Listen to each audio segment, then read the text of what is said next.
Set?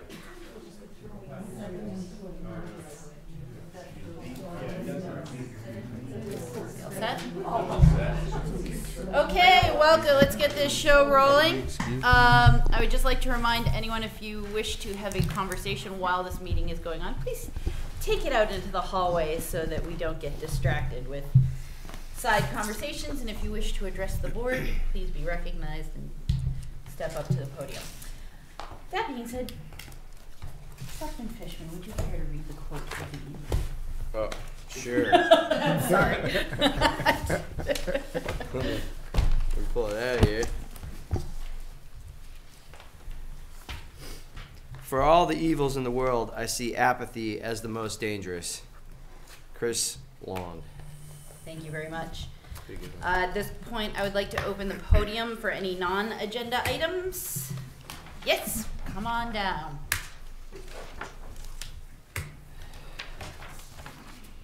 Good evening. My name is Greta Galesian, Searsmont Road. Thank you for having the opportunity to speak at the Citizens Forum. I will be brief. I'm here tonight speaking about an activity that I've been involved in on a volunteer basis in Lincolnville for the last 15 months. And I want to give you a little introduction to it and then an update on it. And the activity that I've been working with the Recreation Committee is pickleball.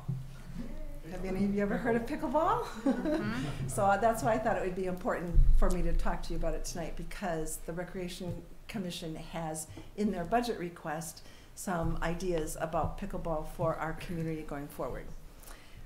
So first, what is pickleball? It's a paddle sport created for all ages and all skill levels. It combines elements of tennis and badminton and ping pong, and it's played on a court indoors or outdoors. It's about the size of a badminton court. It's growing across the nation at an astronomical rate. It's moderate exercise. It's a lot of fun. But it also builds community, and that's where I'm coming from on this. So a year ago, November, so November of 17, I went to the Rec Commission and asked if there would be some way we could get access to the Lynx school gym to be able to play indoors. And so talked with Principal Rousseau, and we started doing that, and we did it on most Saturdays, January through April last year. We were not allowed to put a court down, so it's a little hard to play a court game without lines. But we just put up traffic cones, and I started teaching people about pickleball, and so we were getting this critical mass of people. Then in April, I talked to David about the tennis courts that we have here, and asked if we could temporarily tape courts there. And we taped one court on one side of one tennis court. Had to replace that once during the season, so I'm getting really good at taping courts. And did introduction to pickleball and open play, many sessions. I was not advertising it a lot at that point. I was using my own personal equipment for the portable net and such, because you kind of have to get a critical mass before you want to invite everybody. So then winter came, and talked to Mr. Rousseau again, and he allowed us access to the gym again. They offered us their equipment for indoor play that the school uses, and we are now taping courts. So we are offering an introduction to pickleball for the community and open play every Saturday that the gym is available from 9 until 11. So I invite you all to come down and join us, because it's an easy game to learn, and it really does build community. Going forward, what we're looking to do is to be able to have some lines painted on one of the tennis courts. Tennis courts and pickleball courts coexist across the nation very compatibly. It's a very inclusive way to continue to use infrastructure that's already there. So we've had, just so that you know a little bit, we have offered in the past year approximately 24 sessions, and we've had over 100 participants have played. And going forward, our goal really is to engage families, because grandchildren can play it with grandparents. I want families to be able to come out. And I would continue to offer my time, and we counted up, and the volunteers, we have a small crew, but we've already put in about 70 hours of volunteer time over this last year for pickleball. And our kids play it in the gym during the school year. So I just wanted you to have a face with the name of pickleball, and you can call me if you have any other questions. And I will just say there are 2 rules to pickleball. One is you have to get the ball over the net, and the other one is you need to smile, because we laugh a lot. It's a lot of fun. I have had 2 people come and learn the game who had not really played sports before. These were, one woman was in her 50s, the other one maybe early 60s. Each of them had just finished their, I call it their triathlon of surgery, chemo, and radiation for cancer, and they came and played pickleball with us. And one woman went out and bought her own paddle after an hour on the court, and she continues to come. And I also play pickleball with people from Lincolnville that I don't have a lot of other things in common with, and we spend 2 hours on the court and really get to be good friends. Thank you. Thanks, Greta. Thank you. Anyone else for any non-agenda items? Seeing nothing, let's move along to the administrator's report. I don't have a whole lot to report tonight besides what's on the agenda and the budget reviews that will start tomorrow night. That's where our focus has been the last several weeks. Okay. If anything comes up, jump in. Let's move along to upcoming meetings and announcements. All meetings are here at the town office unless announced otherwise. The Board of Selectmen and Budget Committee will meet tomorrow, Tuesday, February 12th, 6 p.m. here at the town office. Selectmen and Budget Committee are also scheduled to meet on Wednesday, February 13th, 6 p.m. at the town office. Town office will be closed on Monday, February 18th in observance of President's Day. And the Board of Selectmen meet next on Monday, February 25th, 6 p.m. Thank you very much. Are there any upcoming community events anyone would care to share? You want me to read that one? Sure, why not? Lincolnville Sewer District is scheduled to meet tomorrow, Tuesday, February 12th, 6:15 at the LIA building. Thank you very much. Let's move along to the meeting minutes from January 28th. I move that the board approve the January 28th, 2019 meeting minutes as presented. I second to it. Moved and seconded. Any discussion? I've got 3 changes. Okay. Just typos. Okay, first one is line 30. It says here, Kenny mentioned the board should be considering at some point if we're going to be seeking another donation request from Islesboro. Is there? From? Are we missing action there? Can you mention the board should be considering at Well, some point? it should be from, not form, first on line 31, but yeah. Considering asking, or what do we want there? I don't know, I mean,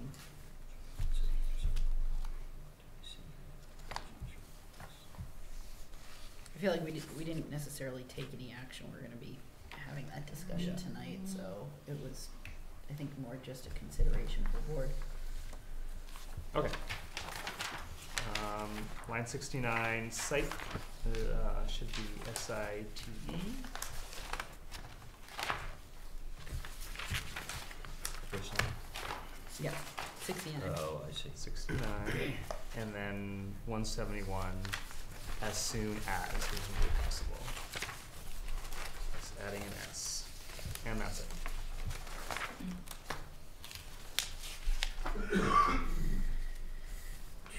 Yeah. Anyone care to amend?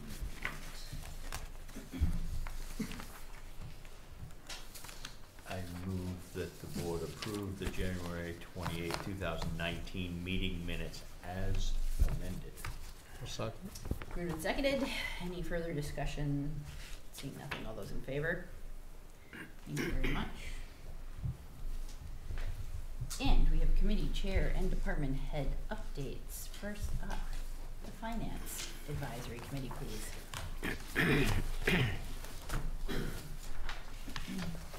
Well, thank you for having me back again for another year and give a report of the Financial Advisory Committee, our annual presentation.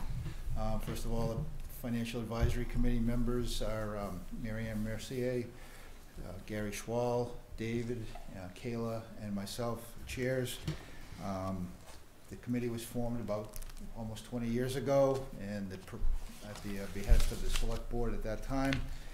And the charge there was to advise and recommend the Select Board on financial matters generally, and particularly on the level of town reserves, and create an investment policy, which we did back almost 20 years ago, and to monitor investments that were made as a result of that policy. So I think in your board package you may have gotten my notes from this year. And so generally speaking, we have two basic charges. Number one is to create a policy and then monitor reserve levels relative to that policy. And as you may know, the reserve policy is such that we recommended 25% of the town's expenditures should be held as coverage in some type of reserve or undesignated fund balance, and which is roughly about 90 days worth of expenses. And for the current year, if you look at the annual report, just generally a couple different measures of expenses, but generally speaking, we have about 8 million plus or minus in expenses each year. So the undesignated reserve recommendation of 25% would translate into about $2.1 million worth of unallocated reserves. At the end of the year, the fiscal year in any case, we had approximately 2.9 million in unallocated fund reserves, and we also had an additional roughly $1.7 million in assigned reserves. So our reserve balance in total went up almost $280,000. And of those capital reserves, of those assigned reserves, capital reserve funds are about $1.5 million, and they're being held in various investments for various assigned purposes. And then we have another $158,000 in reserves that were assigned for quote unquote other purposes. So could be smaller things in the budget. So bottom line is that right now we have reserves that are roughly equal to about 126 days worth of expenses. So we're up about 6 days worth of expenses as a reserve from prior year. Last year we had about 120 days worth of reserves, and so that compares favorably to the 90-day expense reserve policy that the town adopted and has maintained for several years. So far it looks like we're in good shape from a financial perspective as far as unallocated reserves. Secondly, with the reserves that we do have, the other charge that we have is to basically hire, or we have hired and have maintained for quite some time, an investment advisor on behalf of the town. That's First Advisors, who has been with us now for 10 years. We've been a customer or client of theirs.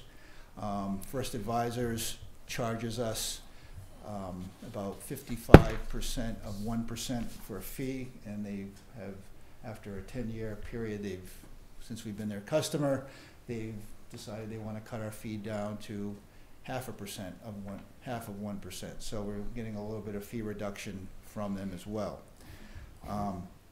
Generally speaking, the way we allocate the reserves is roughly about, the general policy was about 75% in fixed income or cash type of investments, and then up to, or roughly around 25% of our reserves we could allocate towards equity or stock or index fund type of investments as a supplement. So basically our allocation of our assets has been following that general allocation for quite some time.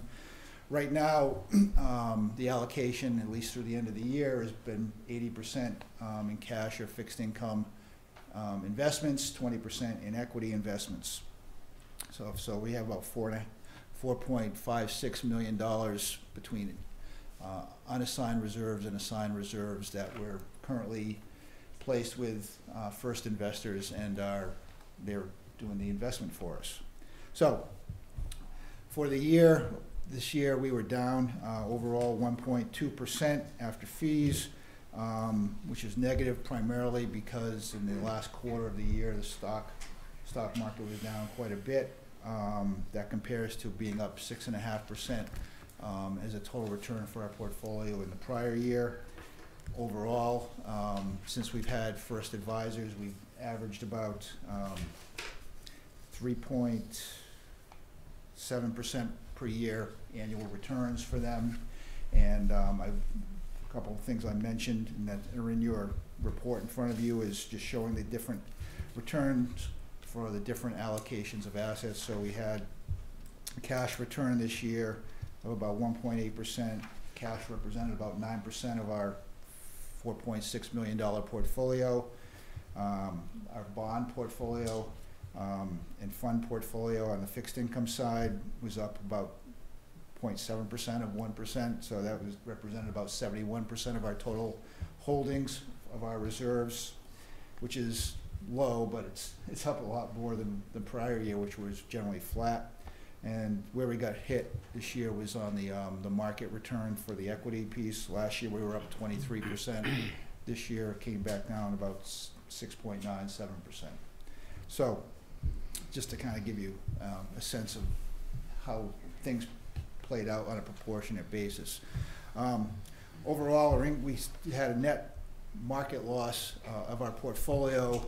If you add the income we received from our investments and subtracted out the market depreciation, we were down on a market basis about $52,000 for the year. Now I will say that includes both realized and unrealized gains and losses. So the actual amount we actually lost this year from selling a position was about $927. So we have market fluctuations in our fixed income portfolios that go up and down due to interest rates, but for the most part the town is holding primarily very safe CDs and bonds, and even though their market value fluctuates, as long as the issuer doesn't go into default, we get all our money back. So we have a difference between what we'll ultimately realize from these investments compared to what we have to report as the value of them at any point in time. And then second of all, I'll just mention parenthetically that if I had extended this report out through the month of January, I think we were up, the market was up about 9%, so we would have had a very positive result tacked on to this. So temporary decline. Overall, I think that First Advisors and the committee believes that First Advisors are doing a very good job for us, managing our money prudently. The allocations are reasonable based on our review from the committee that we've been looking at. Also, the specific investments that they're making within the allocations appear to be prudent. We review those extensively at our meetings, and so we recommend staying the course as far as the allocations are concerned. We say stay the course as far as our percentage of reserves overall concerned, and we recommend also that we stay with First Advisors. And that's my report. Questions? Any questions for Linda? I can't believe it's been a year already. Because they just every winter, right? Yeah, thank you so much. All right, thank you. Thank you. And now I would like to invite a representative up from the Solar Array Purchase Committee.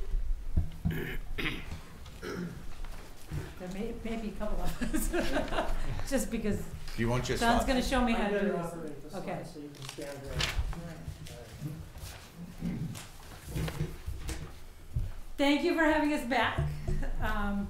The Solar Array Purchase Committee is you asked us to, it's made up of the people that were the solar array committee in the beginning, and you asked us to make a recommendation to you about whether we should purchase these when our power purchase agreement comes due. And so we are here to let you know sort of what we found. And one of the things that I didn't put in your packet or the information on this report is the names of the folks that were involved with it, so I'm going to read their names. Gary Galesian, John Williams, Kathy Williams, Greta Galesian, Richard Glock, Jim Dunham, Rich Smith, Bob Olson, Janet Redfield, and Gary Schwall helped us as well. So as you can see, it's a nice group of people. Yes, next one.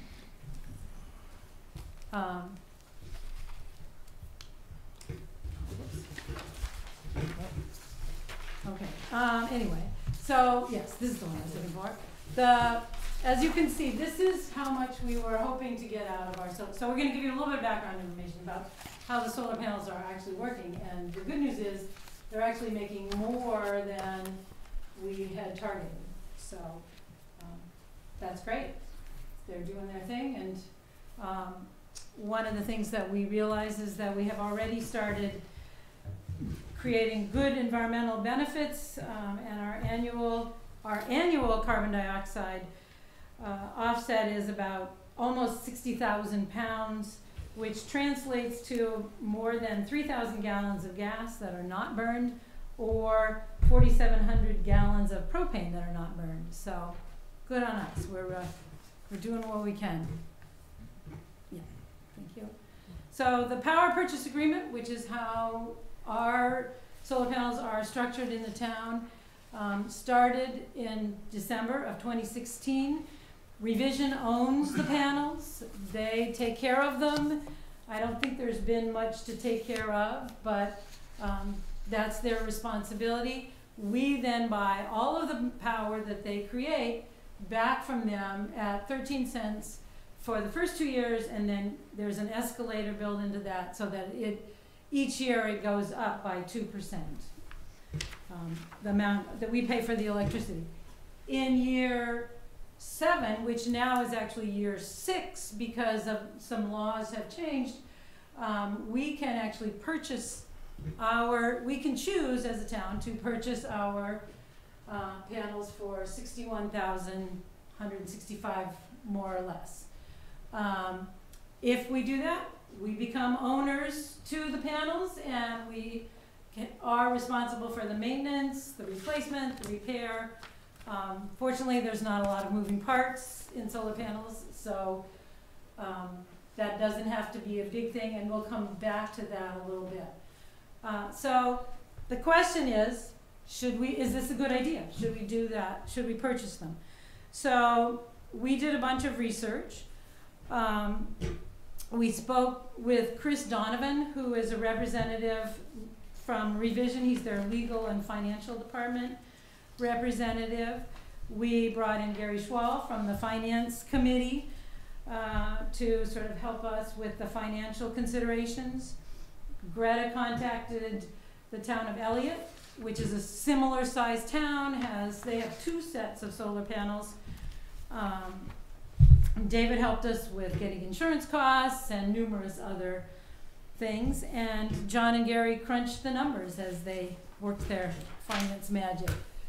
So what we came up with was we sort of focused in on 2 different options. One is to purchase them in year 2020, or to continue the lease out. There could be variations on either one of these, but for right now, that's what we focus on. We put down that there are one-time expenses of $61,000, however, and $8,700. But the reality is that if we bought them in 2022, this is what we would buy. In about 2029, we would need this one-time expense of the $8,700. We are suggesting that we budget out so that we wouldn't be hit with $8,000, $9,000 every 10 years. So we would do away with the electricity supply that we now pay to Revision, we could add an optional annual maintenance so that Revision then takes responsibility again for the maintenance. And the insurance guy says it would be about $500 for insurance to replace them at fair market value. So I assume that over time that would go down because their value would go down. And then we would budget for until the first inverters got replaced, we would budget $1,200 a year, and after that, we would have a longer time frame, because we've already lost 2 years of this. We would have a longer time frame to budget $700 a year for the replacement. So, considering this and this, we projected that after 34 years, we would have saved the town $24,000 by purchasing them in 2022. And that each year, and Sean made a great graph that you'll see, that each year the savings get a little bit less. Well, anyway, I'll come back to that. So the other option is to continue leasing through the power purchase agreement that we have. We're paying about $7,500 a year. That will go up 2% a year for 20 years. We can extend that out to 30 years. The end of 30 years, the power purchase agreement says no more, that the Revision has to take them out. So even if the panels have a 40-year life expectancy, they would go away after 30 years. If you don't feel comfortable doing it this year, or starting it this year, that's okay.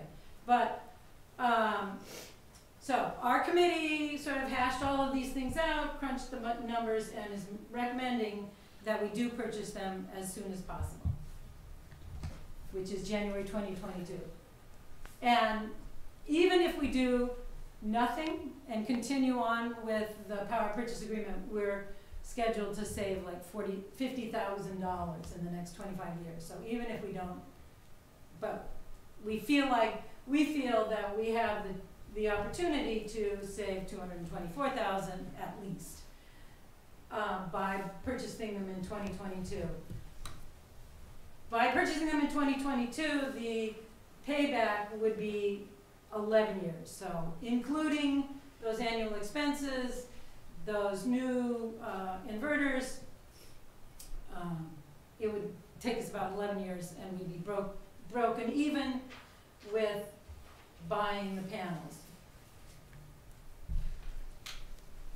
We did talk a little bit about financial options, but I feel like this is probably really more for the select board and the budget committee and the finance committee. We could do it all with a bond, we could do it all in 3-year increments, or we could do it all at once in 2021. Our committee, just as random citizens said that we thought that the 3-year budget set aside was as random taxpayers, I should say. Thank you, John, that's good. So this is John's chart. That John does such great charts, but it always takes me a little bit to figure them out. So the important thing for us for this conversation is to look at this line right here, right, John? Yep. Yeah, okay. And so this shows us how much we would save. You can see this is the price of the panels that Revision would charge us. So over time, that price would go down. But this is how much we would save when you put in how much we would be paying for all those other things. And so it starts at the $224,000 and goes, even in the year 2035, it's still almost $200,000 of savings we would accrue over by 2055. So that's why I think our committee feels like the maximum savings for the community would be buying them sooner than later. Yeah. And these are the numbers that John put together, put on that nice chart. Does a thorough job, and that's the background information, the maintenance part. We tried to really err on the side of including as many costs as the town might accrue in a year, so that some of those things probably would be less, but it feels a lot easier, safer to do it that way. Oh, and these are, the last two slides are what Greta found from the town of Elliott when she conversed with both the town manager, and they also have a volunteer team that did a spreadsheet that was pretty cool. And the important piece is that they own two sets of panels. One is on their town office and one is on a closed landfill, and their citizens voted overwhelmingly in favor of buying them out at their earliest possible point. Questions? And many of us are here, so I don't have to answer the questions. You want to ask technical. I really appreciate the fact that you took the time to take into consideration all of the sort of short-term and long-term costs. It really helps. Yeah, the study's awesome. It was like really well put together. Thank you. It's really informative and really clear. The only question I had was about the 40-year thing. I didn't understand, and so you answered that. So, yeah. I'm going to be 103 years old by the time those panels are 40. But we can still get some graphs, right?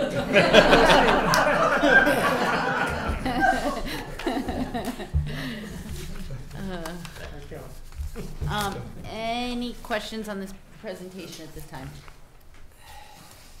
No, thank you all very much. Yeah, thank you. Very appreciated. Good luck, though, you go. That's great. I feel like we may chat again It's okay. at some point. We're not going away. And now we have Gary here from the Lakes and Ponds Committee to chat with us also.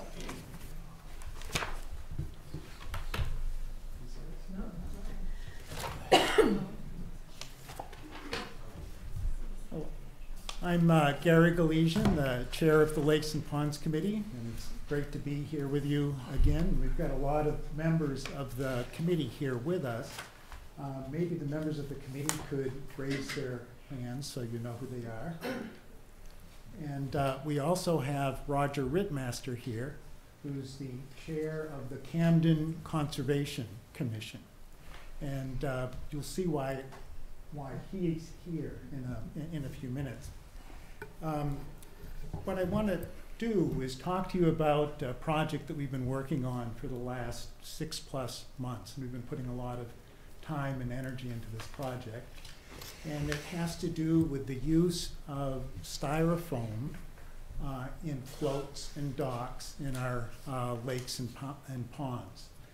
And what we want to do today is to let you know the work that we've been doing, the analysis that we've been doing, and get some feedback from you as to whether or not you think this is something the town might want to work with, move forward with in some way. To give a little bit of background, in November of 2017, the town of Camden adopted an ordinance that outlaws the use of those blue styrofoam blocks that aren't enclosed in plastic on docks and floats in all of their waterways, both freshwater and saltwater. And the way it works is that if someone has a dock that has this sort of raw blue styrofoam that you see on it, and they're going to be replacing it or repairing it, they need to do that starting with the adoption date of the ordinance itself. And then there's also a suspension date that goes out 5 years where all existing docks and floats that are in the water would have to be changed over to either enclosed polystyrene or some other method to hold them up or to float them. So we were asked by the Conservation Commission in Camden to explore whether or not it was something that Lincolnville would like to do as well, given the fact that we share Lake McGuntacook and we have several ponds that are in the watershed that go into Lake McGuntacook in Camden. In looking at this issue, we did several different reviews and analyses. We looked at what the environmental impacts are of unencapsulated polystyrene. We conducted a field survey to see how many docks and floats we have in our lakes that have that kind of styrofoam exposed. We consulted with the lake associations to see what their thoughts were in the issue and the kind of work that they had been doing to inform the lake association members of the issue. We looked at the costs of retrofitting or replacing docks, and then we also considered a number of different options that the town could pursue to deal with this issue. And in your packages that we prepared, we've got some pieces that look at all of those elements. And in particular, you may want to take a look at the first one, which was something that was produced by the Camden Conservation Commission. It's called The Problem with Unencapsulated Polystyrene in Dock Floats. And it really creates the basis for why we might want to do something along these lines. The polystyrene has a very, very long life in the environment. It can last a century or more without chemically breaking down.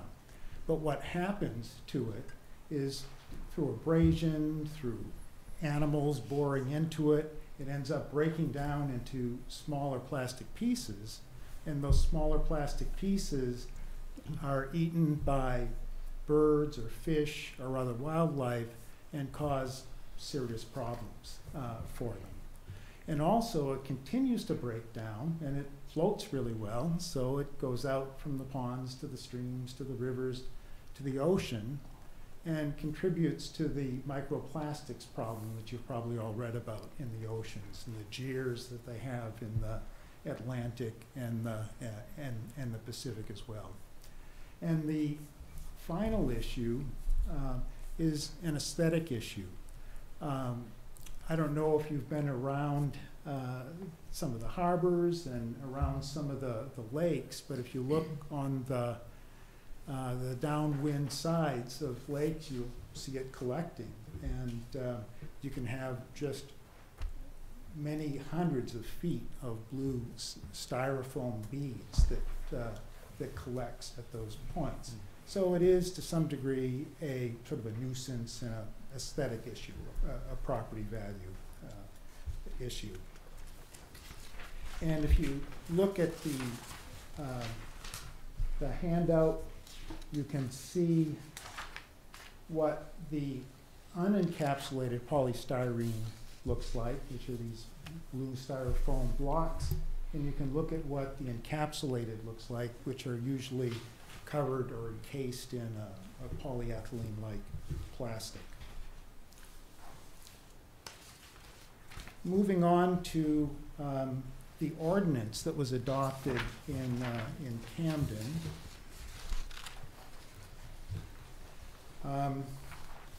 This is the ordinance that was adopted in November of 2017. In Camden, it applies to both freshwater and salt water.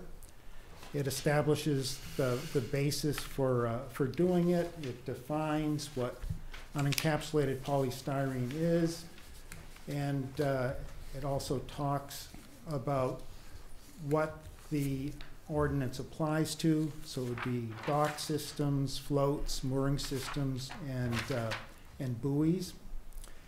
And again, it lays out that essentially that for new or repaired docks and floats, that they need to be, as that happens, that when there's a requirement to do that over the next 5 years, they need to be replaced with something that doesn't have the unencapsulated polystyrene. And then then after 5 years, there would be a requirement that that you wouldn't have any of those floats that would have it. There's an enforcement mechanism. The enforcement mechanism is enforced by their harbor master and their inland harbor master. It is a $25 fine for the first violation, and if that violation isn't corrected within 30 days, then there's a $25 a day fine. So, in assessing what our issue is here in Lincolnville, we conducted a survey last summer, and you'll see a chart in your briefing book. What we did is we went out on all six of our ponds and recorded the number of floats and docks, and to the extent that we could assess how they were being floated, we listed the numbers that have unencapsulated polystyrene and those without, and then we also listed the numbers of ones that we couldn't determine. What we came up with was 347 docks and floats in the 6 ponds, and of those, 93 were unencapsulated polystyrene, or 27%. 244 were without unencapsulated polystyrene, which meant that it was either encapsulated or it might have been some other system, like barrels, for example, or on stands of some kind. And there were 10 where we couldn't determine by looking at them from above water what kind of flotation they had. So that kind of gives you a sense of what we're talking about. We also looked at costs of replacing these, and it's really difficult to come up with average costs because it really depends so much on the size of the dock and the float and where it's situated. It looks like you might pay as little as $500 or so to retrofit an existing dock if you could easily get it out of the water, take out the old styrofoam, put in, be able to purchase the right size encapsulated polystyrene. But then a new dock can be very expensive too. They can range in price from like $3,000 to $7,000 depending on how fancy they are and how big they are. So for 93 docks and floats, you know, if you're talking an average of $2,000, that's, you know, roughly on the order of $200,000 that people would need to pay to be able to convert those to something different. But it could be more, it could be less, depending on what they were replaced with. So looking at all of this, we came up with an array of options, and there's a page in your package that's called Options for Addressing Unencapsulated Polystyrene. And the options that we looked at were 4. One was sort of a no action option, which was to retain the status quo. We have no regulation of it. There's no state regulation of it now. Though the lake associations have been publicizing it. They've had speakers come. In fact, Roger came and spoke to the Coleman Pond Lake Association last summer, and they've seen some positive impacts from that. You know, after that meeting, there were, I think, 2 or 3 people who went out and got new docks or changed them, and they're aware now that it makes a lot of sense to do this. One other thing that I want to point out about the cost that I didn't mention is that the encapsulated polystyrene is now cheaper than the unencapsulated polystyrene. So it really makes sense, if you're going to change out, that you go with the encapsulated too. But where the big cost comes in is where people would have to change out their docks when they otherwise wouldn't have to. So those would be the additional expenses. So the first one was status quo, just continue to do education through the lake associations.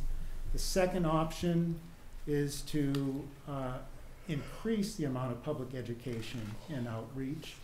So materials could be delivered, they could be targeted to the homeowners on lakes. The town could take an active role, or the Lakes and Ponds Committee could take an active role in developing some materials and getting it out to all lakeshore homeowners. The third option is a town ordinance that would address new or replacement docks and floats only. So this is the one where if people are going to replace them, they would replace them with encapsulated, and that shouldn't cost them anything because the encapsulated is generally cheaper than the unencapsulated. And as part of this option, we'd also include some enhanced public education and outreach. Under the fourth option, it would be a town ordinance that would address repairs and replacements and new ones, but also require, as Camden did, after 5 years, to outlaw the use of the encapsulated polystyrene. We spent a lot of time going over these options and discussing them.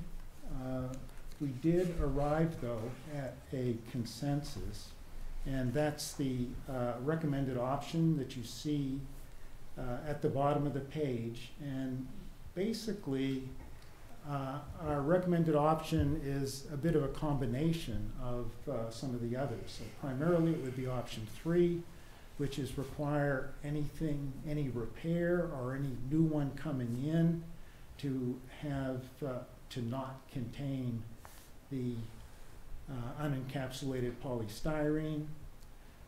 But then there was a lot of concern about the cost that this could impose on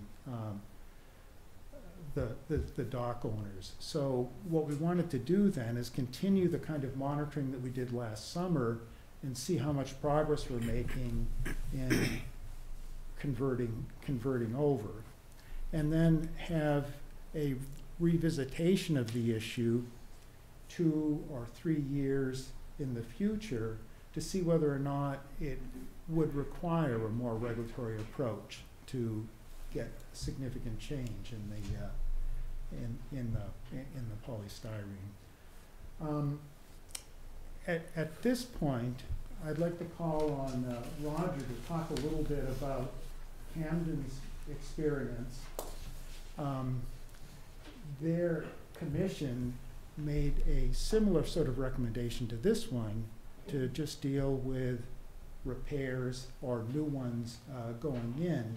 But when they approached the select board, they got a different response.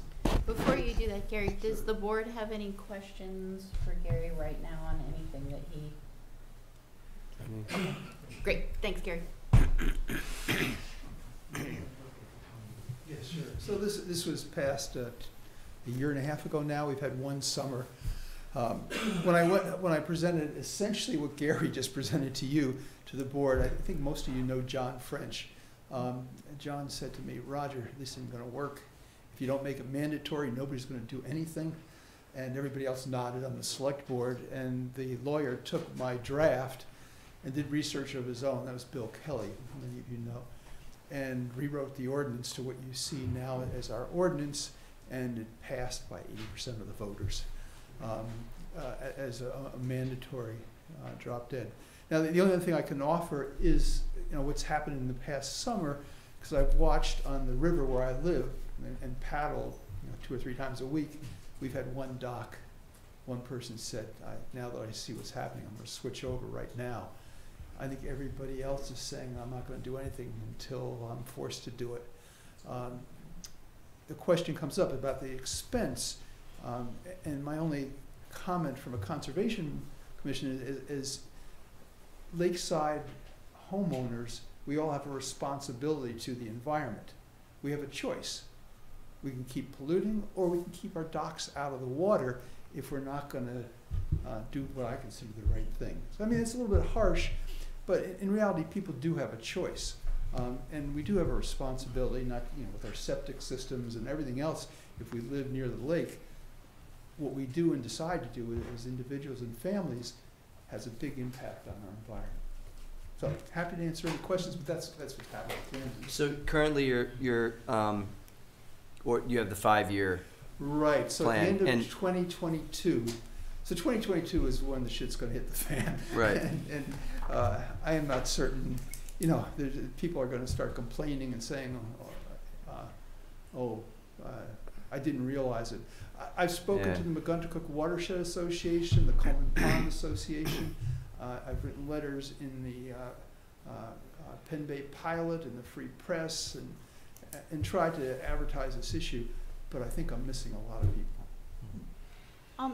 Did you have any quantitative data such as these folks did in terms of what percentage of dock owners have the unencapsulated? That, on the river, because that's where I live, I didn't do McGuntacook Lake, but on the river, over 50% is the unencapsulated polystyrene. Oh, wow. So it's a big problem. Yeah. And when you look at your docks, for those who might have this, you can see what's missing.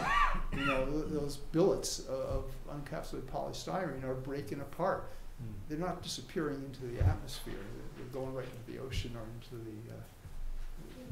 the surrounding area of the lake. So how is it going to be addressed if someone put in a float with the unencapsulated polystyrene 6 months before your law went into effect, and this person is anal and takes care of their stuff?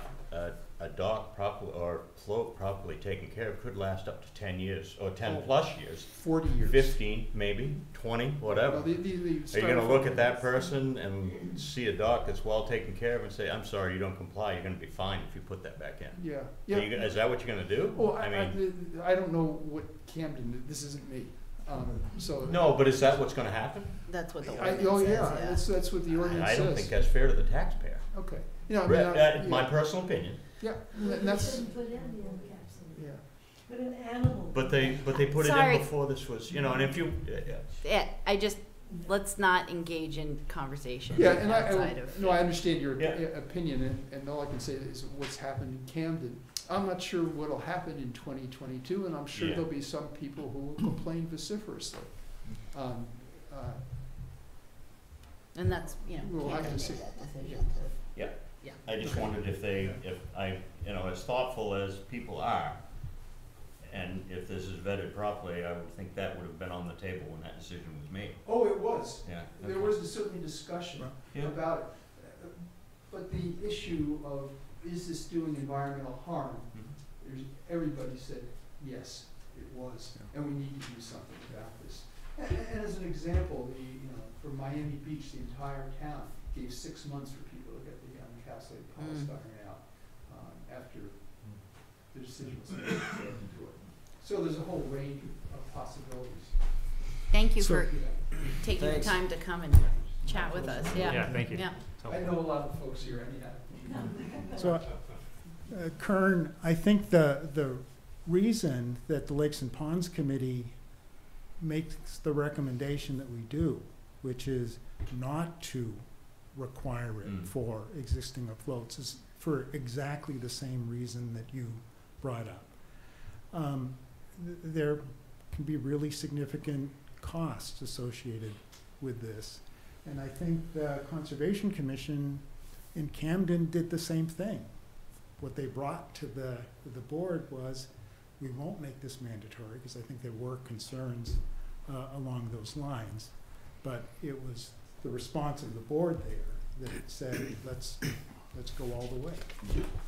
So in effect, it would mean, so for that person who purchased it 6 months before the ordinance was invented, or then they would have the full lifespan of that dock to whatever, if they're really great at taking care of it, it could last 40 years. If they're not so great, it could last, but at some point or another, its natural life cycle would phase out, and they're going to want to replace their docking at that point, Right. whether that be 10 years, 15, 20, then they would have the full life cycle of that thing. So that's just that many more years that thing's going to be dumping polystyrene into the environment too.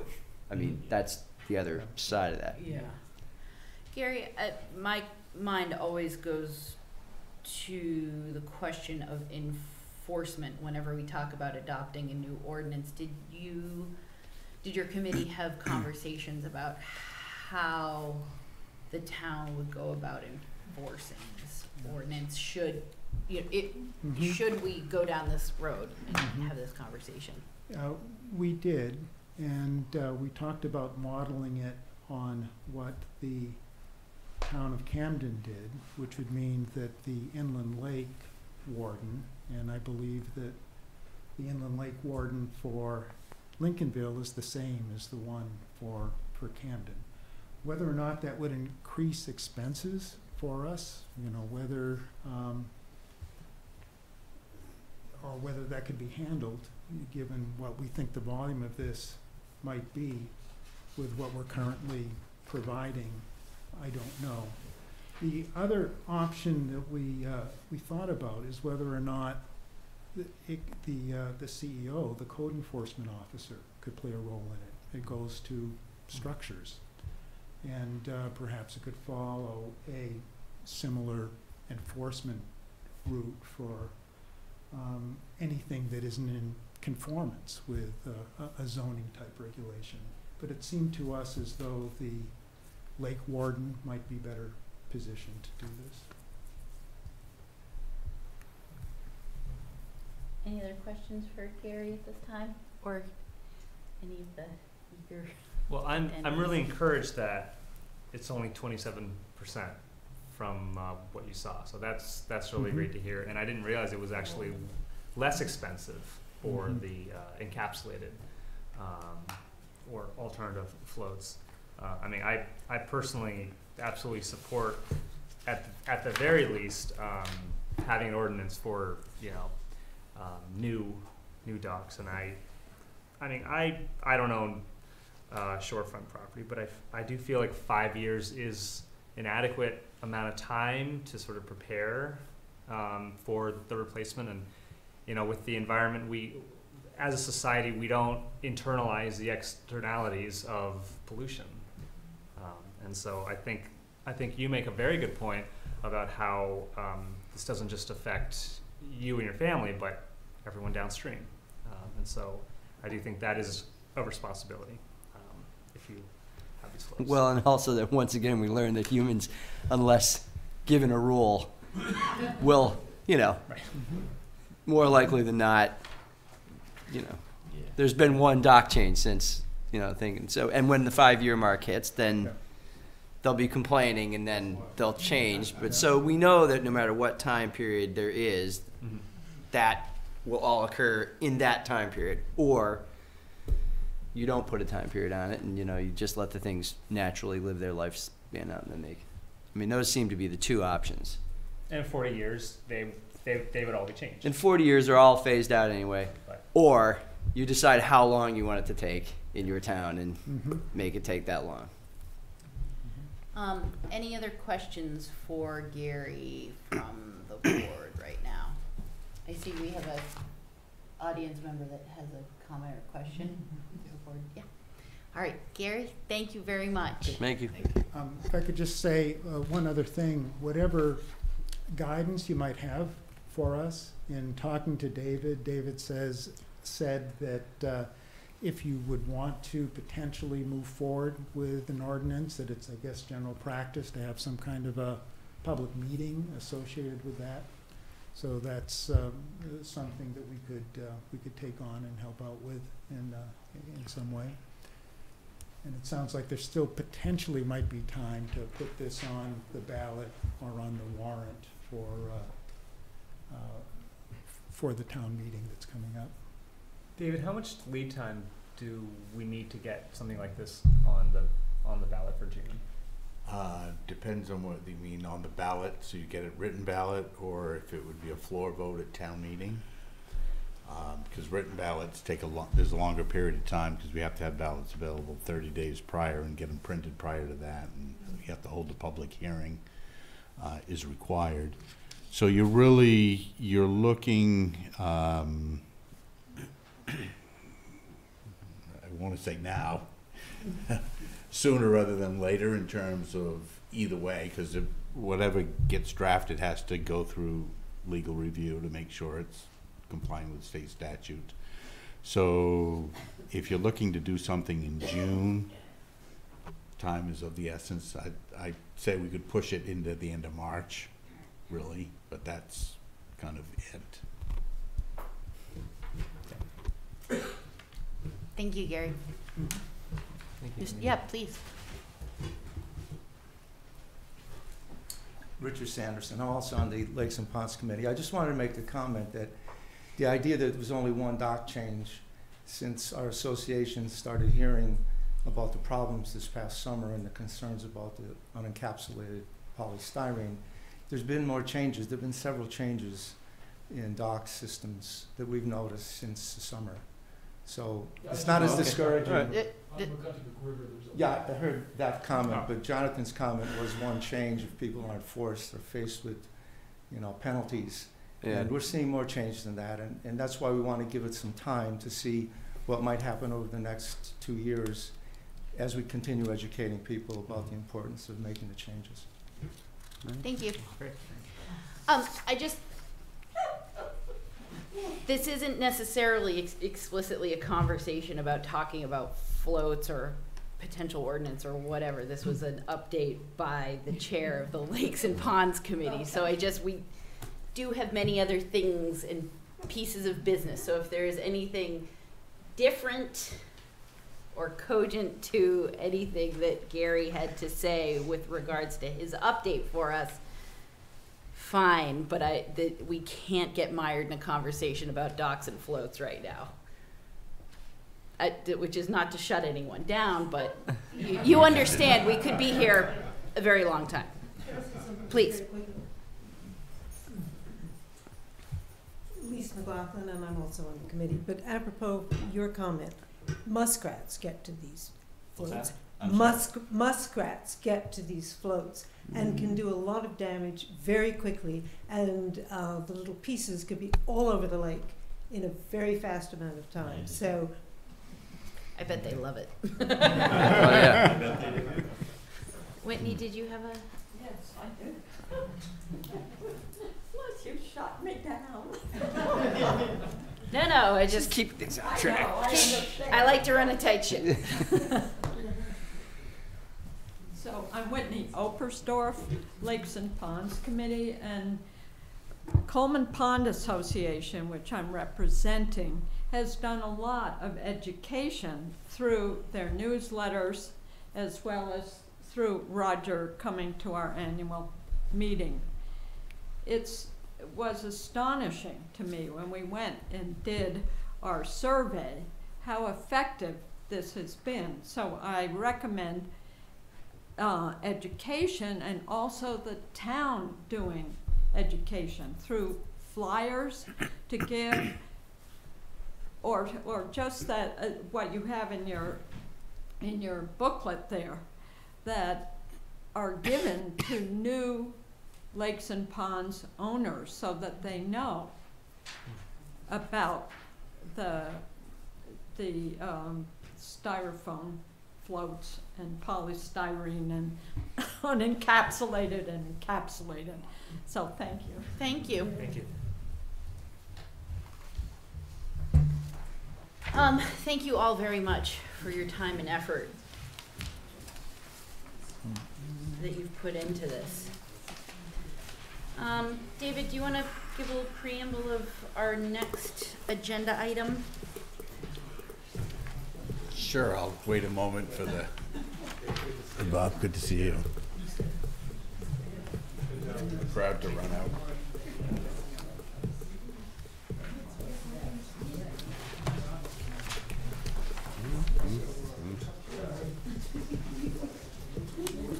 Well done. Yeah. Thank you.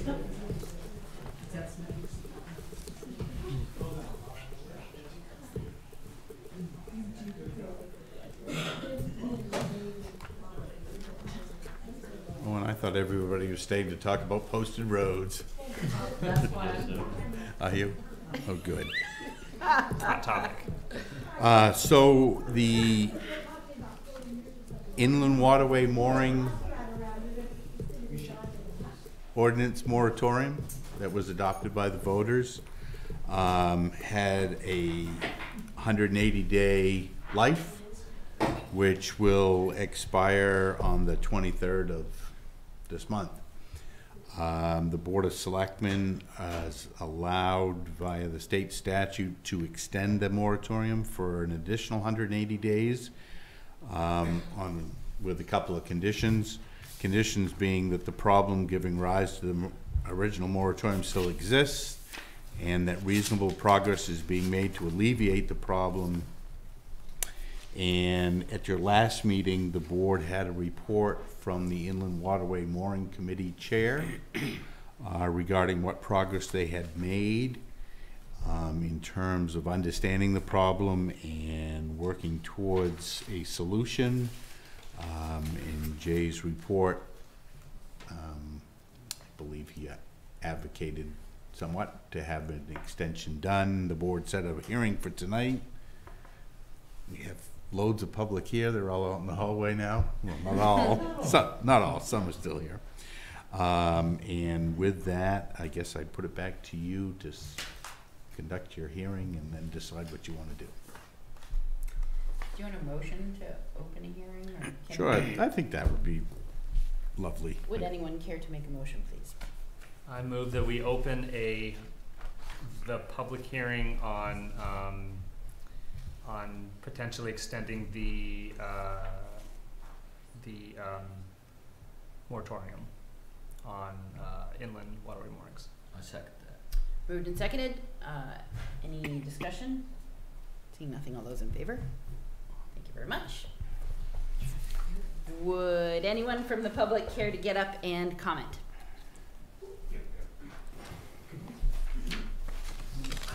Excuse me. Richard Clark.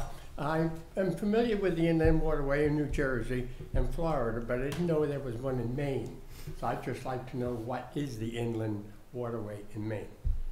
So it's any of our great ponds and lakes, right? Basically, large bodies of water. any water that exists that's not salt water in Lincolnville. All the ponds, the Duck Trap River. What else? I guess you could probably stretch it to some of the brooks and whatever else if you really wanted to. Oh, okay, that's interesting. I had heard that there was an old Indian bypass that went, and I think the Conservation Commission tried to do it one time from Norton Pond out through Coleman Pond and then down Black Brook to to the water, to the salt water. And someone had said that it was an old Indian pathway because the water otherwise was rather rough, and this was an easy way for them to traverse. But thank you very much. Yeah.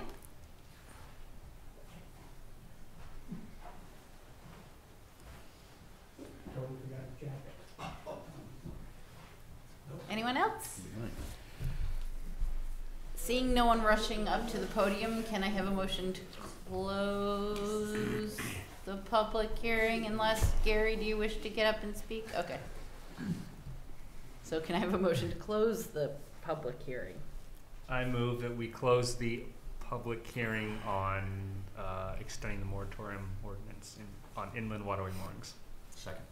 Moved and seconded. Any discussion? Seeing nothing, all those in favor?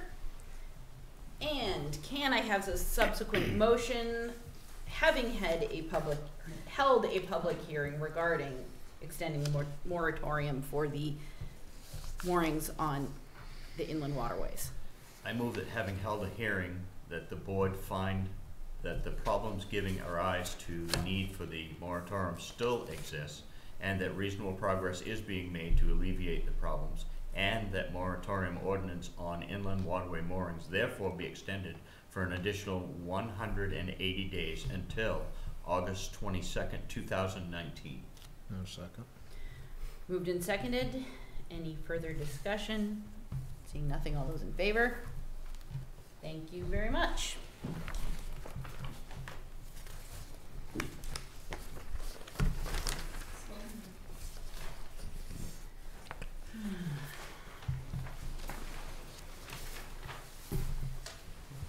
Do you wish to Talk on the next one? ramble? Sure. As I told you verbally at the last meeting, the town of Islesboro made their donation regarding their harbor donation. I sent them a short but sweet thank you note for the donation, recognizing from our conversations out there and here that they're in throes of budget time again. And I didn't know if we wanted to send them some sort of request for the coming year like we did last year. Last year was a little more formal because we were looking, I think, to increase the donation. I don't know if they're expecting anything from us, but time is probably of the essence if we do wish to make a request. What else were they going to tell you about that? I don't know if you want to talk about the deck part of that picture at this moment or not. David, do you want a motion from the board or a general consensus with regards to? I think consensus is sufficient unless if there's disagreement amongst the board, you might come up with a motion, but to either keep it the same request dollar-wise, I think that would be the key for me, is to know what to send out there to say, could you keep sending us X number of dollars or Can we more? send them one letter just asking for them to do this in perpetuity for every year for the rest? So we'd have to keep sending it. Asking Well, them I certainly could draft This is something true. that was what was a formal request for ongoing at this level, unless you wanted to change your mind. I mean, speaking for myself only, I feel like that amount makes sense, and especially in the spirit of the collaborative effort that we're going to attempt to make.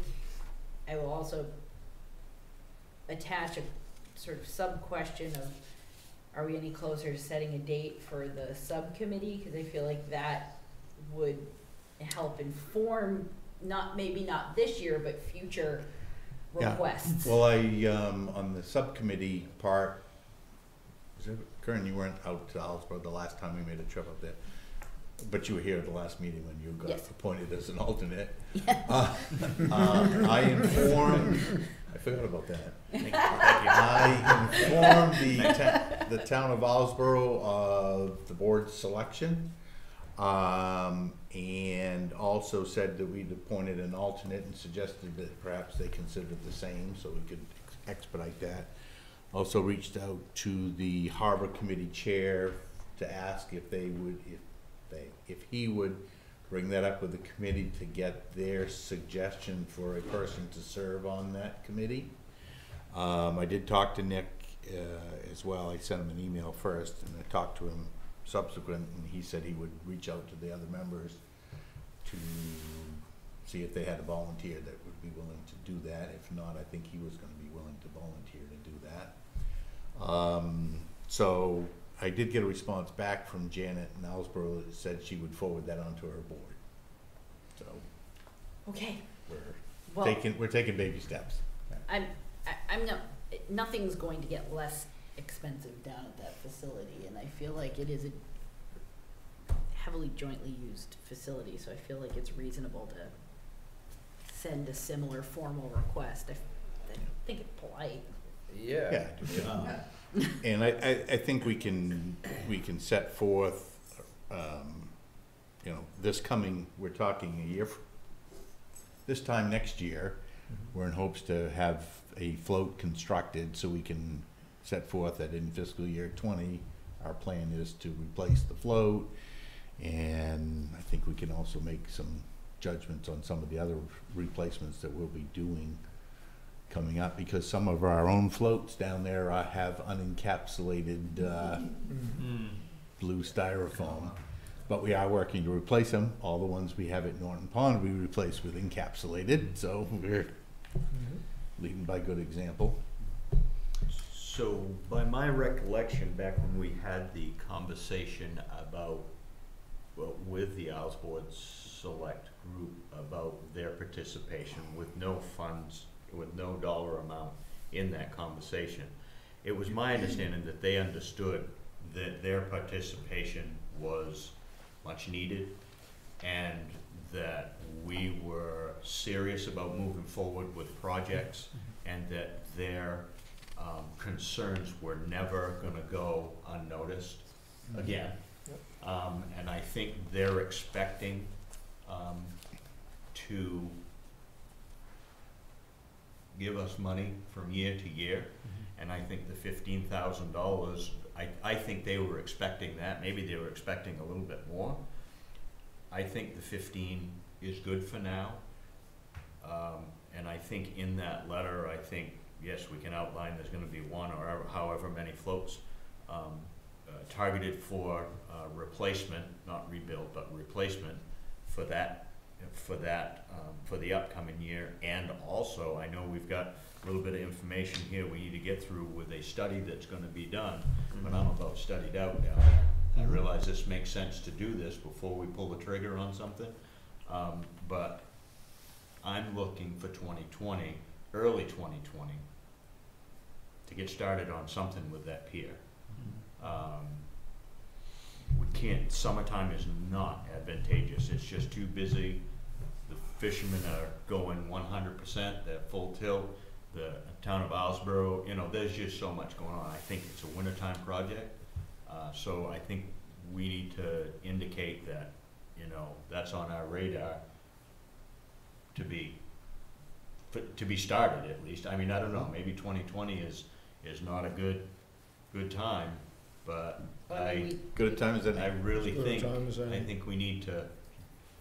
Well, we didn't set aside the money last winter to do anything this winter. No, we didn't. Because we didn't get the information we asked for. But to your point, you're studied out. I keep thinking about some of the suggestions that were made in the study that we're all in possession of. And, if we're, David hasn't gotten to talking about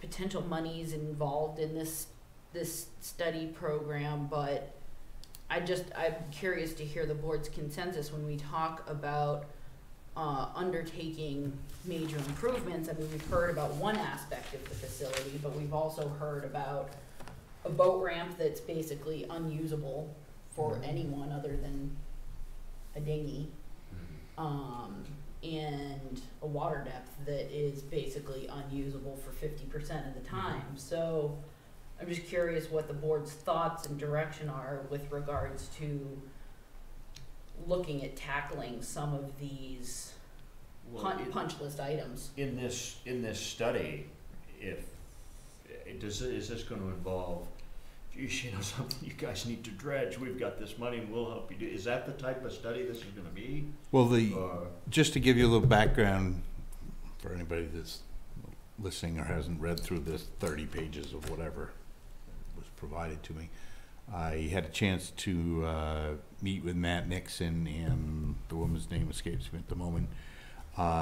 They came to me and said, we the state of Maine, Maine Coastal Program, are going to study 10 public facilities in Penobscot Bay for resiliency, meaning the impacts of climate change, whether you believe it or not, impacting these facilities, and if so, how, and what might you do to minimize that?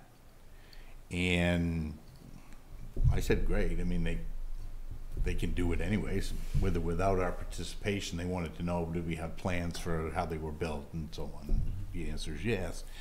And then it got me thinking of, we've been talking about doing projects. Obviously the floats will be fine, because if the water level rises, the floats are going to rise.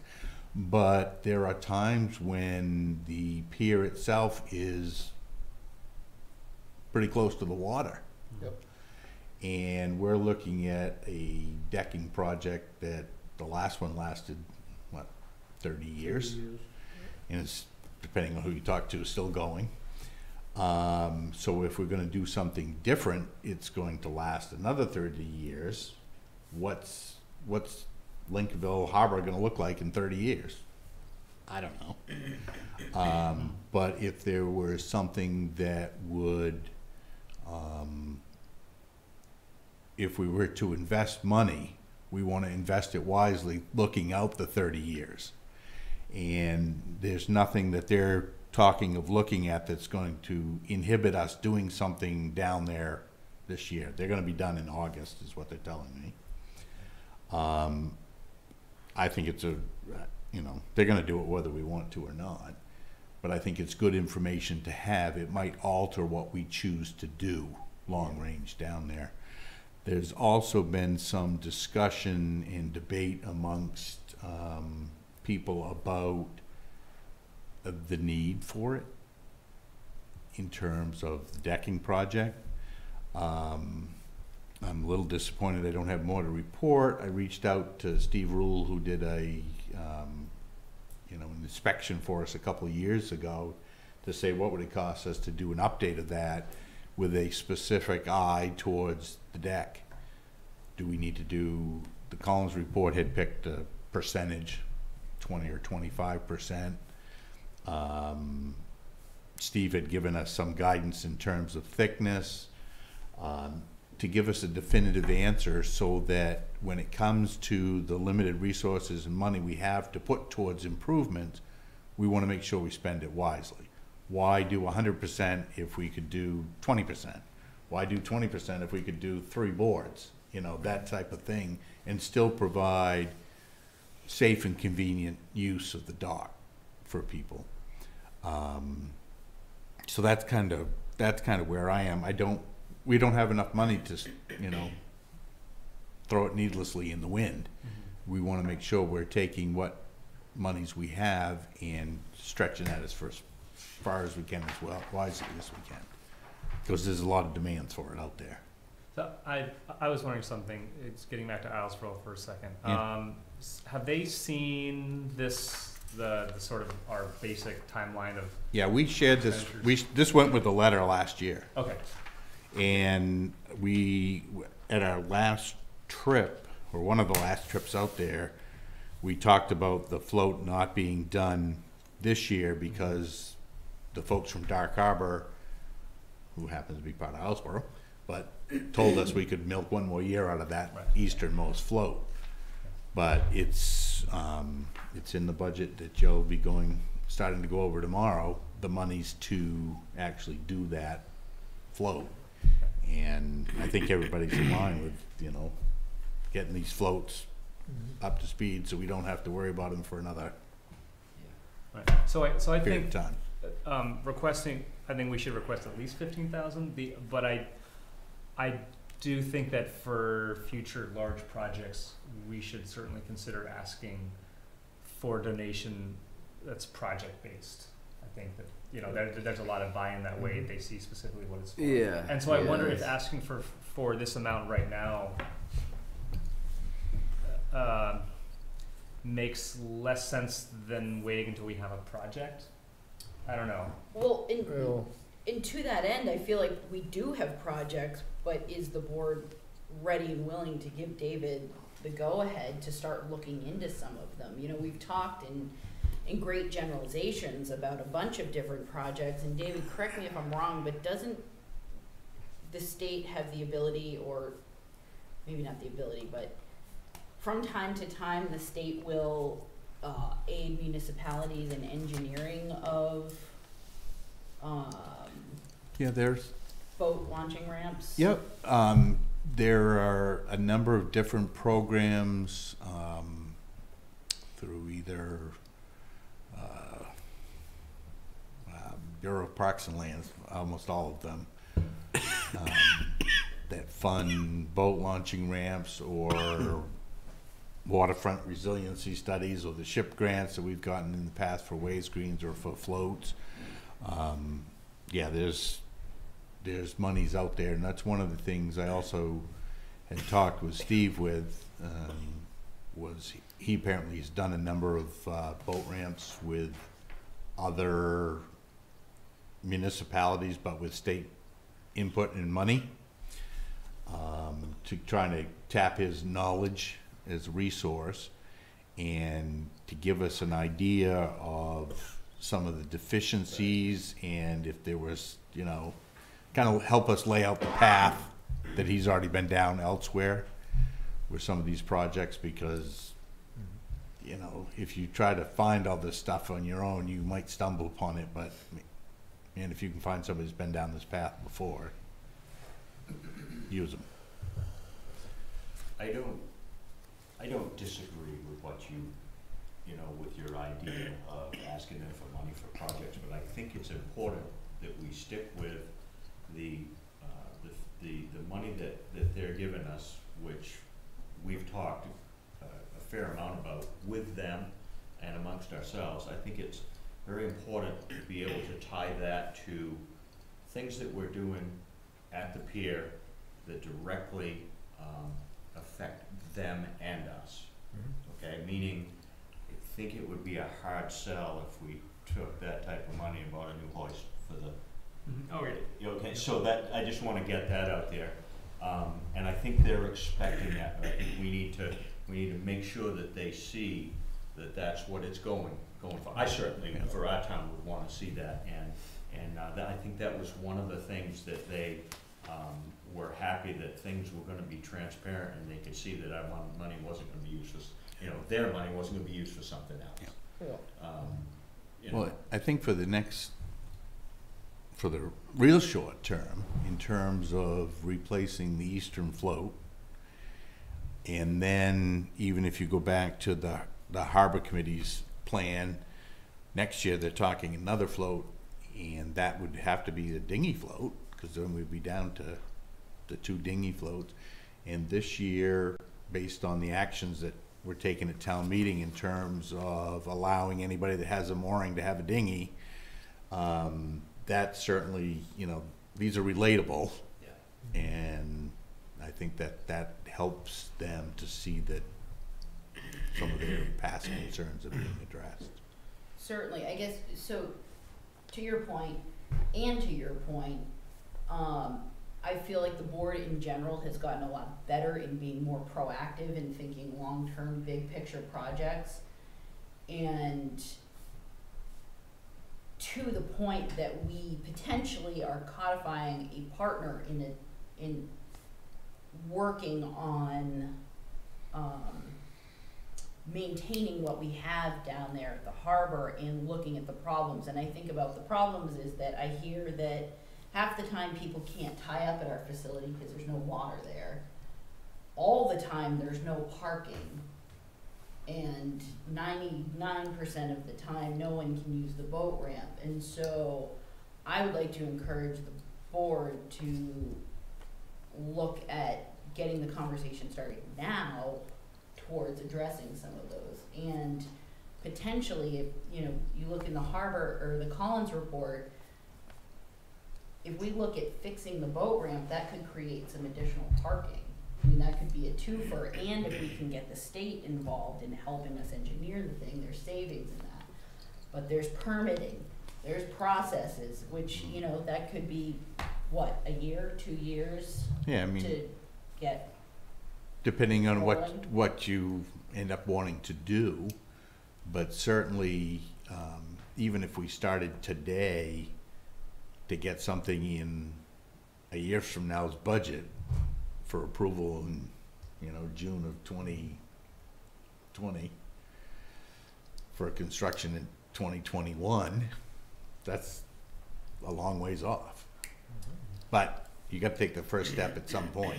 Well, and that's the thing, like, I don't see that as a bad thing, because that also gives us the capacity and the ability to start the budget conversation now. If we start planning for it now, if we start having the conversation with Islesboro now, then suddenly, we're being proactive, we're being aware, and maybe we can, like we did with the wave screen, set aside a little bit of money year after year after year after year, so that we can be in that position to push the go button. So, I read about these opportunities, and I think there's no better time than now to give David some direction and say, good, go for it. Like, let's look at what the feasibility of some of these projects are, because if we're going to talk about just spending all of our money in replacing a piece of infrastructure that we may or may not be sure that we actually need to replace, why aren't we having a comprehensive conversation about the failures of that, or the frustrations of that facility, and look at actually affording them? Well, so personally, speaking for myself, I would like the board tonight to direct David to explore dredging, so people could use the dinghy dock, 100% of the time, and to explore rebuilding the boat ramp, because those two things would just drastically increase access. Is that a motion? Yes. And there you go.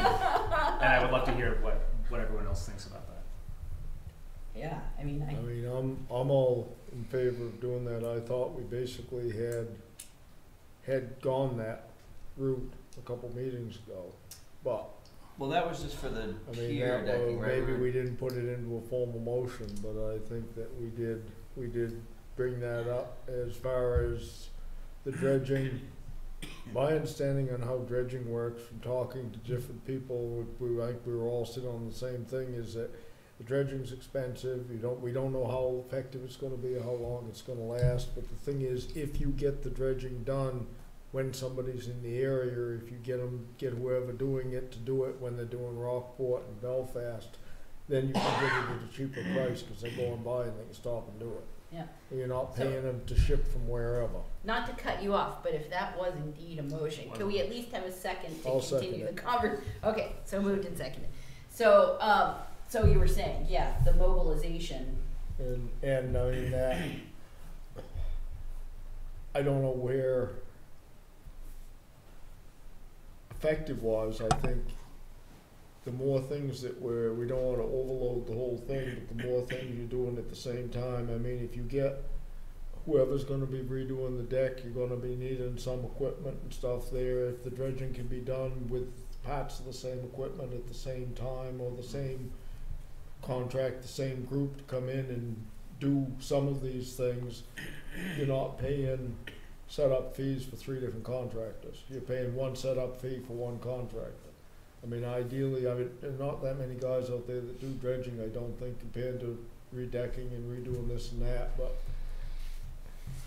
I guess we have to decide how far we want to go on this 2020, we'll call it, project, and put everything right on scale, okay, we want this, this, this, and this. If we have to cross two of them out because we can't schedule it or whatever, we cross them out. But if we don't get the conversation going If we now, don't- we're never gonna get It's there. never It's gonna always happen. gonna be Absolutely. No. pushed out and pushed out and pushed out and pushed out. And And we may be able to start chipping away at it, and maybe these folks, whoever they are, doing, you know, it, I mean, maybe we can all dovetail, cause Mhm. there's the big grant?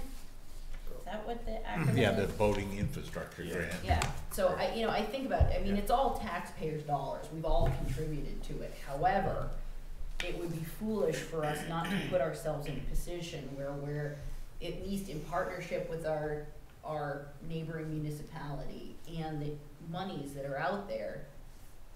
Why not be smart and strategic and proactive about it, rather than reactive every time something breaks, we just yeah. spend a bunch of money. The feeling that I got, I'm gonna jump backwards 2 steps here, the feeling I've had right along from talking to Islesboro over there, I think the 15,000 that we're asking is a good thing. That's a general, I'll say, small time repairs that's going on, that's keeping things going, and I think they're expecting us to come over with, hey, look, we've designed a contract here to do X, which is gonna cost us X, Y, Z for money. We want to think about your budgets and your times. Would you like to make a contribution towards this? I think we'll get a decent one. Well, But they need to know exactly how we're gonna, what's gonna get spent on and how it affects them. You know, and then if it is affecting them and how they're gonna spend it, I think you'll see reasonable help on it. yeah, well, and potentially, getting, there, should these conversations progress, perhaps, they would be willing to help contribute correspondence to the, Right. it could, yeah, proactivity, I think, is a good thing in this case. So the last thing last couple of meetings ago, we authorized David to go looking into the pier decking bids, right? So this is just sort of adding to that. We're now asking could you look into the coordinating the dredging and the repair of the boat ramp, and how that maybe ties in also to the study that's coming up. Which I know is a lot, sort of sliding in at the 11th hour, but as we're having our budget conversations, it could help inform us as we move through this process. Okay, so we have a motion and a second. Is there any further discussion? All those in favor? Thank you very much. David, you have a Full go ahead. And, furrowed brow. I'm just wondering, do you need any clarification? well, back to the, back to the agenda item. vulnerability, yes. This is all part of it. I know. Are we comfortable moving forward? Am I okay to send a $15,000 request for this year, or do you In want my some, opinion, yes. you want some Yes. different? Yeah. All right. Yeah, that's good. Good? Thanks. Oh, and that too, yes. Yeah, that too. What? We sort of segued forward and then backwards into the Yeah. working waterfront resiliency analysis. And then to follow up a little bit more on what I'd hoped to have a little bit more information from Steve on deck. Do you think it's worthwhile having somebody with structural knowledge and expertise actually map out for us the portions that need to get done? Or should we pull the trigger and get you to authorize me to go up and tell the DOT that we're gonna do the whole thing and we have the money to do our share of it if you'll fund some more? Or Personally, I don't wanna do it in pieces, if we can at all help it. Yeah, I it's like to what Dave was saying, it's just make I just wanna do it, get it over with and move on. I mean, guess what I would feel on it, I think what I'd like to do is, like you said, do it all, save anything that's half to 3/4 good still, and maybe we can reuse it at some point for patching in 20 years down the road, or use it for something else the town may build. If it's gonna get ruined, taken out, ruin it and be done with it, you know what I mean? But I don't, it's gonna cost us more 5 years, 10 years down the road to replace another third of it than it will to sit down and do it all once right now. It's not gonna get any cheaper. In labor and time, it's gonna cost more labor to pick and choose your boards than it will be to take it up, just lay it all down basically all at once. They're gonna have to do sections, but. I don't necessarily disagree with that. I guess my question is, do we know that it's worthwhile and appropriate to do today, or if it's worth 100% of it, or is it worthwhile and appropriate to do 100% of it 5 years from now? Or well, I guess 3 that's years my from question. now? That's my question. I don't disagree with anything that you gentlemen have said. However, I'm not a structural engineer. I mean, I hear from the people that use that facility the ways in which it is frustrating and, you know, inconvenient and damaging to their personal property at times. But I feel responsible to the rest of the people who are paying for it to have a clear understanding from a structural integrity standpoint what we're talking about, so that for whatever decision we end up making, we're well informed, you know? If you got 8 hours to sharpen the axe, Well, I guess cut down the tree, spend 6 sharpening the axe, the old, you know, I guess. No. My comment back from that, just to play devil's advocate, isn't that what we got from the Collins report? No. We got, And that was also a couple of years ago. it was a couple of years ago, and it's got 2 years more age on it, but that did say at that time that a good percentage of the deck needed fixing. And, I mean, my question on that, I'm not, the deck, Well, I'm the not Col- worried, the I'm worried Collins- about, I'm worried about the top of The Collins report didn't address necessarily the pier decking. Steve Rule, who came 2 years ago, is that right, David?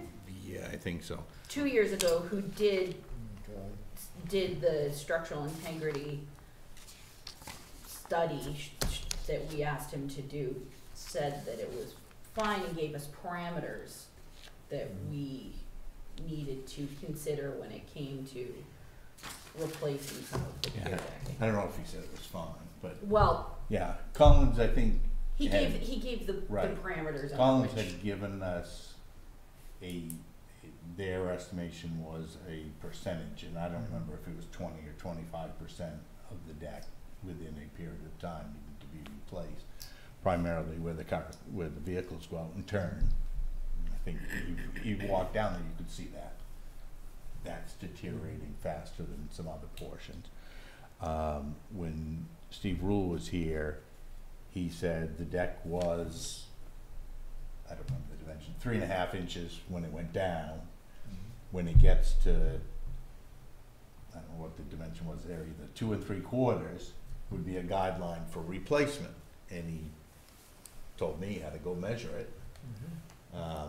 And I don't know, I'm not saying I'm not capable of using a ruler, but there were differing opinions as to whether or not that 2 3/4, you know, do you measure it on the edge or where it's cupped, or I'm certainly not a wood expert by any stretch of the imagination. And to me, I think to have somebody with knowledge and expertise who doesn't have a dog in the fight, so to speak, that comes down and says, this section is trash, get rid of it before somebody falls through. Then when you go to town meeting or any place else you need for approval, you stand up and you say, this is why we're doing what we're doing. And it's not for the convenience of somebody walking to get to the gangway. It's not for a bait truck. It's not for me when I drive down there. It's facts. And if he comes back and says it's all junk, then take it all out. He comes back and he says the half near the water is junk and needs to be replaced, the other half will go you 10 years, I would say I wouldn't spend a nickel on the other half. I'd spend it on it. And because you don't know what's coming for unforeseen, and that the wallet isn't, bottomless by any stretch of the imagination. And if we're gonna spend other people's money, I like to spend it based on solid information, and I don't think we have solid information at this point. We have some planks that are rotten and been replaced, some planks that are rotten, and some that are, and all that are deteriorating. Question is, when will they get to the point where they deteriorated enough that it is unuseful or unsafe? So let's do that. Well, I wanted to have something to put in your packet to give you, but I couldn't extract it on it's the frustrating that hopefully And- it's soon, Yeah. Okay. rather than just speculating, sitting here and I'll speculating. be back. I mean, I guess that's, I'm not comfortable speculating. I wanna have someone who does this for a living at least make a recommendation. David, do you have anything further on the working waterfront resiliency analysis? I just want to make sure we didn't muddle over anything. Not really, unless you're, we can do anything. This isn't gonna slow anything down that we're doing. I just wanted to let you know that it's going on, and hopefully there'll be some good information that comes to us that will be site-specific about things that we ought to be concerning ourselves with as we move forward. So it says proposed studies to be completed by August 31st, 2019. Does that mean we'll have some information in our hands, or they'll be? Yeah, we should have, in the very back of that, there is like the last 4, 5, 6 pages. Yeah, Appendix G, which starts on page 30. They had one of these studies done as kind of a trial down, I think he told me it was in Booth Bay Harbor or Booth Bay or somewhere down that way, might have been Bristol, where they blacked out, whose thing it was. But they come up with reasonable assessments as to, they first document what you have, they come out with some reasonable assessments as to what might occur there, and then some strategies of what can be done to, just looking at, this must have had a building because it talks about how to, flood-proof a building in this sample, which we don't have, but, it might just say your dock's gonna be overtopped with water twice a year on the king tides, and you don't need to do anything about it, just know it's gonna happen.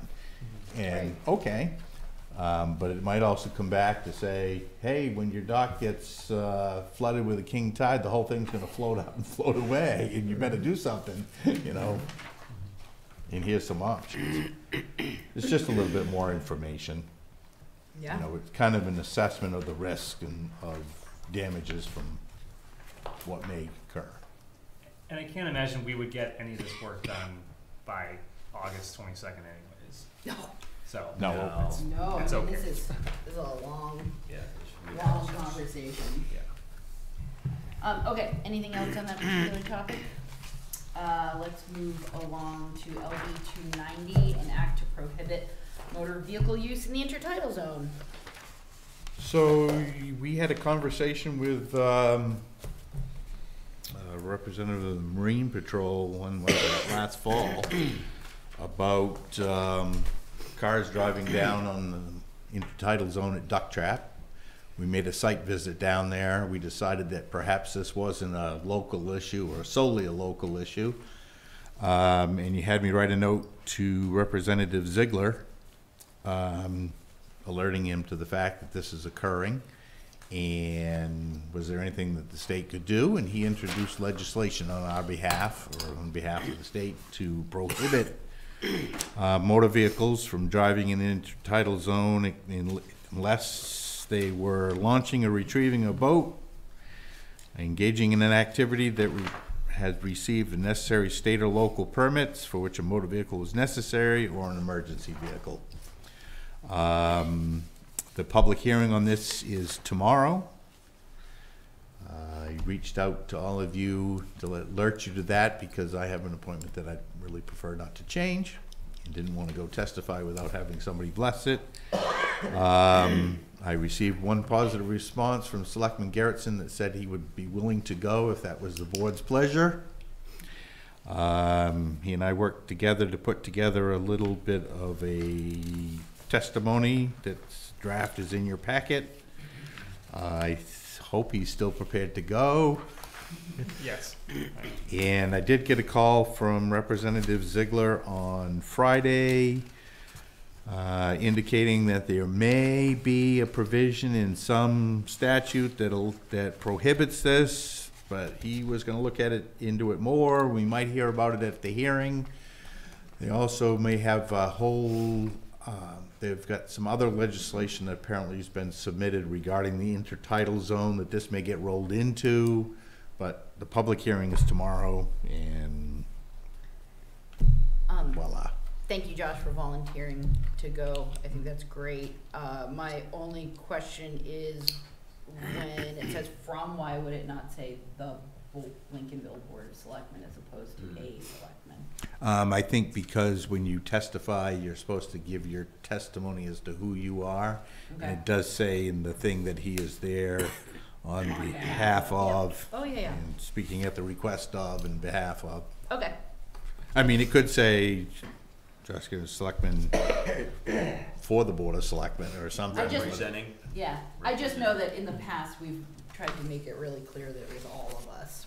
Yeah. Which I think, not to speak for the entire board, but, I guess that's my only comment. Well, the motion is on behalf of. Mm-hmm. Yeah, the document itself. So, would anyone care to make this motion? I move that the board authorize Selectman Garrettson to testify on behalf of the Lincolnville Board of Selectmen in front of the Marine Resources Committee in support of LD 290, an act to prohibit motor vehicle use in the intertidal zone. I'll second it. Moved and seconded. Any further discussion? Seeing nothing, all those in favor? Thank you very much.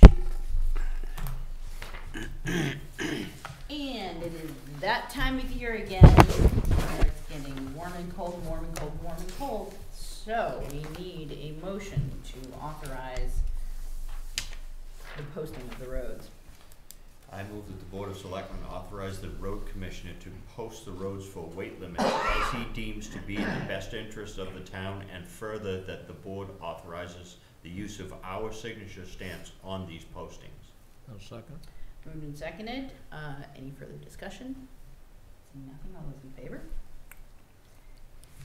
Thank you very much. And we have the treasurer payroll warrants and a special warrant,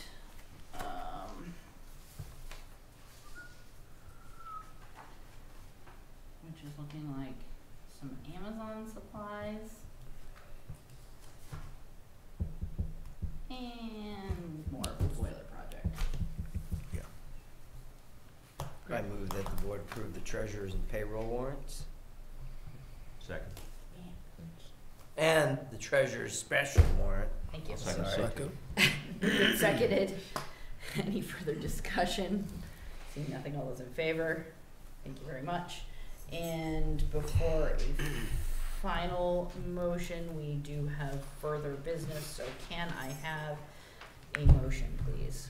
I move that pursuant to Title I MRSA Section 4056C, that the Board of Selectmen enter into executive session to discuss the possible disposition of real property where premature disclosure of the information would prejudice the competitive bargaining position of the town. Second. Moved and seconded. Any further discussion?